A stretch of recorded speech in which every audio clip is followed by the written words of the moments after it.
One word to describe Patrick. There's plenty to choose from here. I think I would go with charismatic. I think you could feel his personality and energy, and just whenever he walked into a room. I think that's what made him such a good teammate and leader, and just a person overall. When I think of one word to describe Pat Gill, I think of reliable. One word I would use to describe Pat would be iconic. Between all of the memorable goals on the lacrosse field and plays in football, especially the catch on Thanksgiving, I think all of these moments make up an iconic career and really represent what it means to be a Sachem. I would say gritty. Pat would fight you tooth and nail in everything. And I distinctly can remember the Spartan games. It's a football tradition, the last thing we do before we break camp. And he was a madman out there. I wasn't allowed to use the word knucklehead. It's actually 2 words, but I would say what a good teammate Pat was. And I know that's an easy compliment to give. It's an easy thing to say. But when you put it in the context of who Pat was, especially with respect to the other sports he played, it's certainly what made him exceptional. Pat was relentless. Everyone knows that he was out there making plays and scoring. However, he was also an extremely physical player. One word I would use to describe Pat was relentless. I mean, he was a relentless athlete on the gridiron, the corners on the ice, at attack and lacrosse field. I mean, you know, it was 100% all the time with that kid. He was relentless as a teammate. You know, there wasn't anything he wouldn't do for you. You know, no question he wouldn't answer, sarcastically or not. You know, no sword he wouldn't fall on for you. And as a friend, I mean, he was a relentless friend. I mean, texting to go out on the weekends, rallying the boys and the girls. You know, those are an important part too. Yeah, he's just a relentless guy in the best way. It's the best way I could describe him. I think the best way to describe Pat would have to be charismatic. He was somebody that was always willing to put a smile on anyone's face, no matter what was going on in his life or what was going on in their life. The one word that I would use to describe Patrick is love. Patrick had tremendous love for his teammates, for the games that he played, and for the coaches that he played for. That was evident every time he stepped on the field, whether it was on lacrosse, football, or on the ice in hockey. Patrick also had tremendous love for his family and for the town in which he represented. That love that I was fortunate enough to see on and off the field as being Patrick's cousin was evident, especially with his family. He always showed tremendous love towards Erin, whether it was helping her out with school, not that much, or within sports, supporting her. And Brendan, we saw it every day with him, whether it was playing catch in the backyard, and he always had time for him. Or for his mother, where the story is always told that Patrick had just as much fun playing as he did spending time in the car talking to his mother. And for his father, Patrick had tremendous love and loved to make his father proud while playing in those games and on those fields, representing the town that they loved. When I think of Pat Gill, I think of competitor, because he wasn't always the most skilled player on the field, but he was always working hard to be better. He worked hard to win, he worked hard to execute a game plan, and he worked hard to make his teammates better all around him. One word I would use to describe Pat is just a leader. He was somebody who had this unique ability to connect with anyone and everyone in the school, but also within our football team. He had this contagious personality about him that through his charisma and his sense of humor, but also his dedication and his work ethic. A word to describe Pat would be stud. One word to describe Pat, obviously athleticism, but I think the main thing that comes to mind for me is loyalty. Easy. Sachem. Patrick was a great competitor, and I have this vision of Patrick hustling to get the ball back during a game where we were down by a lot and we were not going to win. But he never stopped fighting. One word to describe Pat: Showtime.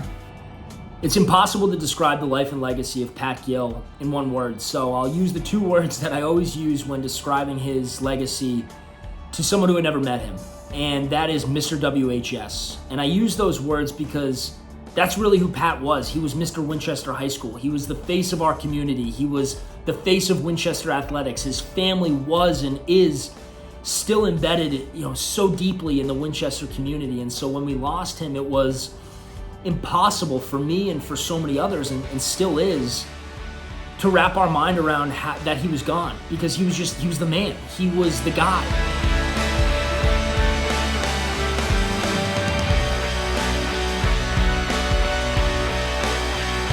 Funniest story I ever had playing hockey with Pat was when we were playing Hingham, and someone from the Hingham fan section threw a hot dog in the penalty box after Pat had just taken a penalty, and I think the jury's still out there as to whether or not he actually ate it or not. We're not really sure.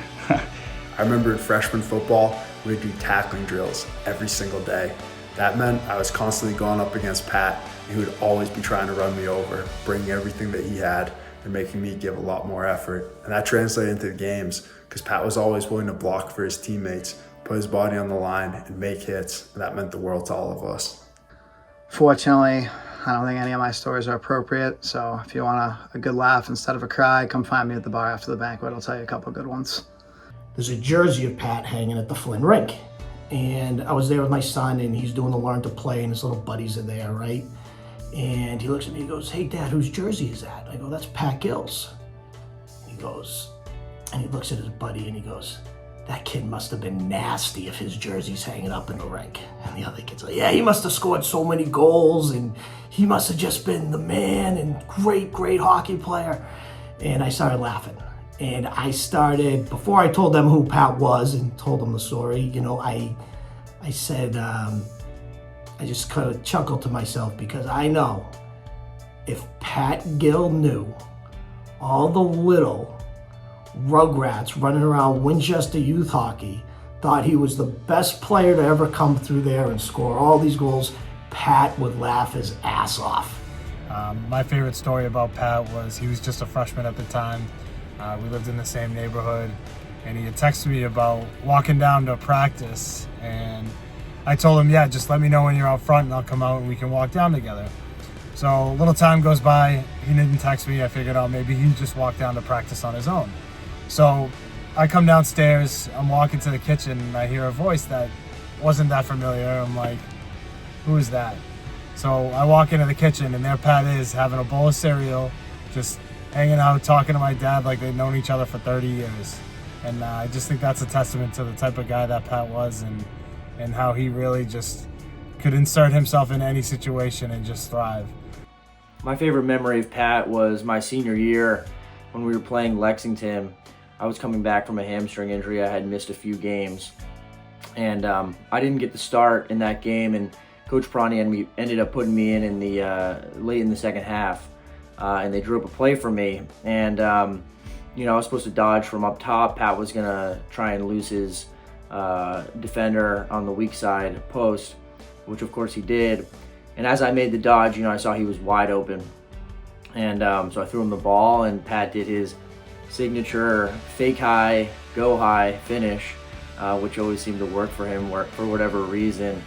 And he scored. And as everybody sort of crowded around him for making the great play that he did, I just remember he sort of brushed everybody off and came over to me and sought me out and put his helmet right on mine and just pumped me up for making the pass. And of course I didn't really do anything, right? I mean, he couldn't have been more wide open. He was in the perfect position, and he made a great play. But I think he knew that I was probably playing a little bit nervous and a little bit timid in my first game back from injury, and he just had the leadership instinct to seek me out, make me feel a lot better. Leadership just came very naturally to him. But what I remember most is just all the laughs with Pat. And I love Pat. I still think about him all the time. I love the Gills, and I hope you guys have a great night tonight, celebrating everything that he was, that he is, which is an athlete, a friend, and a teammate. And so I love you guys. Have a great night. Patrick had a hard time learning how to convert a slant route versus different coverages. So we had converted a room in the old high school to a film room, and one day we're in there, it was probably early in his junior year, mid-junior year, and he kept messing up the slant route. So at one point I had snapped and I had punched the door behind me leading into the equipment room at that time, and little beknowns to me was there was glass behind that cardboard and it shattered, and everyone was like, oh! And I said, Patrick, that's your fault because you can't get this slant right. Then fast forward a month and a half later, Thanksgiving that year, when Patrick was a junior, John, we go into overtime.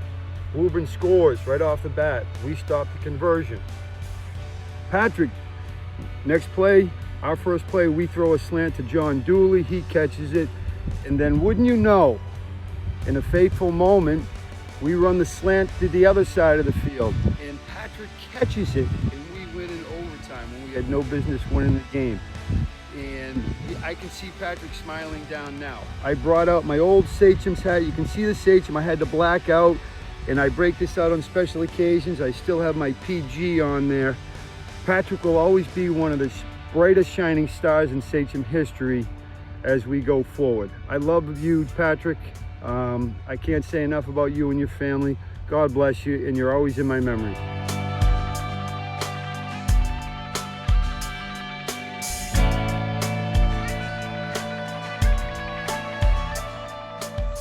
How I think Pat would feel about going in the Hall of Fame, well, I know he'd be talking a lot of smack to family members that have not quite made it to the Hall of Fame yet. And I know that he is smiling from ear to ear because nobody loved being around the boys more, loved Sachem sports more, and you know, he deserves this recognition. I think Pat would be incredibly proud to be inducted into the Hall of Fame. I know it meant a lot to him to be from Winchester, play for Winchester, and to be a Sachem. And so I think he would just be incredibly proud. He wasn't just a teammate, he was a brother. And tonight he's probably cracking a beer and cracking some jokes, but deep down, I think we all know that he's honored to receive this award. And we all miss him and love him. I think Pat thought he probably should have been inducted our first day of freshman year. But, and also I'd like to say to the Gills, thank you for letting me be such a small piece of such a special person's life. Thank you. As I think of Pat getting into the Hall of Fame today and how he would react, I would imagine he would be very nonchalant on the outside, but very prideful on the inside, and I couldn't think of a more deserving person. Pat played with an uncommon combination of fierceness and joy. His sense of exuberance changed everything on the field. He lifted his teammates, he angered his opponents, and at times played like a 12-year-old in a throwback pickup game on Leonard Field or in his backyard. He was the kind of boy every coach loves to be around, and down deep we all know that his presence, his impact on the contest had nothing to do with what we had to teach him. The best thing I ever did for Pat was to get out of his way and let him play. Just let him be a boy and let him compete.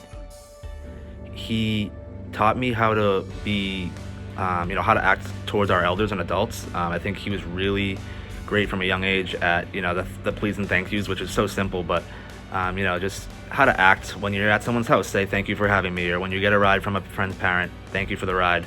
Little things like that I kind of picked up growing up really goes a long way and something that stands out to me with Pat. And just to Pat, you're one of the best athletes and people I've ever met. You're more than deserving of this honor. Obviously, I wish you could be here to celebrate it. I know you would love it. I know you'd be, smiling with us as we induct you. But you're more than deserving, and congratulations, buddy. Just wanted to say congratulations to your entire family and to Patrick for this unbelievable accomplishment. It is well deserved for who he was and what he meant to our community and also as someone who was one of his close friends growing up. It's an incredible honor to go in alongside of him into the Hall of Fame this year. And I would just say for your family, I'm looking up at Brendan to be next, because I know he's gonna have an ability to get in and join his big brother one day soon. And just wanted to say congratulations to you all. Mr. Gill, Mrs. Gill, Aaron and Brendan, congratulations. I know you're all very proud. And